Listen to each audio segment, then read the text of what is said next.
نحمده ونصلي على رسوله الكريم أما بعد فأعوذ بالله من الشيطان الرجيم بسم الله الرحمن الرحیم.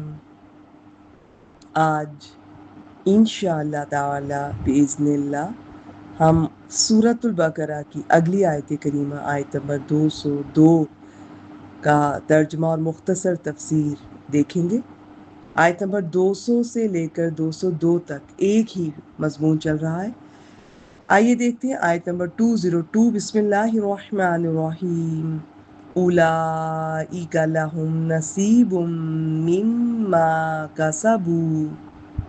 یہ وہ لوگ ہیں جن کے لیے اس میں سے ایک حصہ ہے جو انہوں نے کمایا. واللہ سریع الحساب. اور اللہ بہت جلد حساب لینے والا ہے.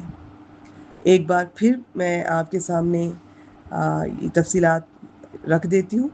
اسلام سے پہلے عرب حج سے فارغ ہوتے تو مینا میں میلہ لگاتے اور اپنے آباء و اجداد کا بہت ذکر کرتے. اللہ تعالیٰ نے فرمایا اسی طرح ذکر الہی کیا کرو، بلکہ اس سے بھی زیادہ. ذکر الہی کا حکم دینے کے بعد دعا کی کیفیت بیان فرمائی اور بتایا کہ اللہ تعالیٰ سے دعا کرنے والے دو طرح کے لوگ ہوتے ہیں. ایک وہ جو صرف دنیا کے طالب ہوتے ہیں، ایسے لوگ آخرت کی نعمتوں سے محروم رہیں گے. اور دوسرے وہ جو دنیا اور آخرت دونوں کی بھلائی طلب کرتے ہیں. اصل کامیابی انہی لوگوں کی ہے. دنیا کی بھلائی میں ہم نے کیا دیکھا؟ نیک بیوی، دنیا میں غلبہ، خلافت اسلامی کا قیام، وسعت رزق، دین اور دنیا کا علم اور اللہ کے احکام کے مطابق چلنے کی توفیق. الغرض سب نیک اعمال شامل ہیں.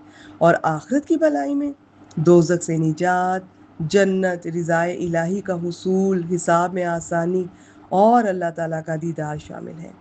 اس سلسلے میں آپ سے کچھ احادیث مبارکہ بھی میں نے شیئر کی. آپ چاہیں تو پچھلی ریکارڈنگ میں انہیں دوبارہ سن سکتے ہیں. تو اللہ تعالیٰ نے یہاں دو قسم کے لوگ ذکر فرمائے: صرف دنیا کی بھلائی طلب کرنے والے اور دنیا اور آخرت دونوں کی بھلائی طلب کرنے والے. تیسری قسم کے لوگ یعنی آخرت کی بھلائی طلب کرنے والے جو دنیا کی بھلائی نہ مانگتے ہو، ان کا ذکر نہیں فرمایا، کیونکہ اسلام ایسا دین ہے جو اپنے ماننے والوں کے لیے دنیا چھوڑنا پسند نہیں کرتا. تو یہ ہمارا آیت نمبر 200 سے لے کر 202 تک ایک ٹاپک تھا، ایک مضمون تھا، جس میں کل کی ریکارڈنگ میں ہم نے بہت خوبصورت ایک دعا کے بارے میں جانا. میں امید کرتی ہوں کہ آپ نے اسے یاد کرنے کی، حفظ کرنے کی نیت کی ہوگی. چلیے جاتے جاتے میں جو کچھ ان سے ریلیٹڈ جو احادیث مبارکہ آپ سے پھر شیئر کیے دیتی ہوں. حضرت انس رضی اللہ تعالیٰ عنہ فرماتے ہیں کہ رسول اللہ صلی اللہ علیہ وسلم کی اکثر دعا یہ تھی. ترجمہ: اے اللہ، ہمیں دنیا میں بھلائی عطا کر اور آخرت میں بھی بھلائی عطا کر، اور ہمیں آگ کے عذاب سے بچا. صحیح بخاری 6389، صحیح مسلم 2690. صحیح مسلم میں ہے کہ حضرت انس جب بھی کوئی دعا کرنا چاہتے تو یہ والی دعا کرتے، اور جب کوئی اور دعا کرنا چاہتے تو اس میں بھی یہ دعا کرتے. خلاصہ یہ کہ نہایت وہ جامع دعا ہے.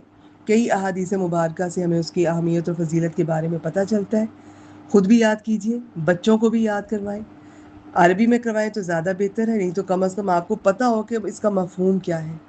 اصل کامیابی کیا ہے کہ دنیا کی بھی بھلائی مانگنی ہے اللہ سے اور آخرت کی بھی مانگنی ہے. اور دنیا کی بھلائی کی بھی میں نے تھوڑی سی باتیں شیئر کی، اور آخرت کی بھی بھلائی کی. باقی تو بھلائیاں اللہ تعالیٰ بہتر جانتے ہیں، اس سے بھی زیادہ ہے. وآخر دعوانا ان الحمد للہ رب العالمین.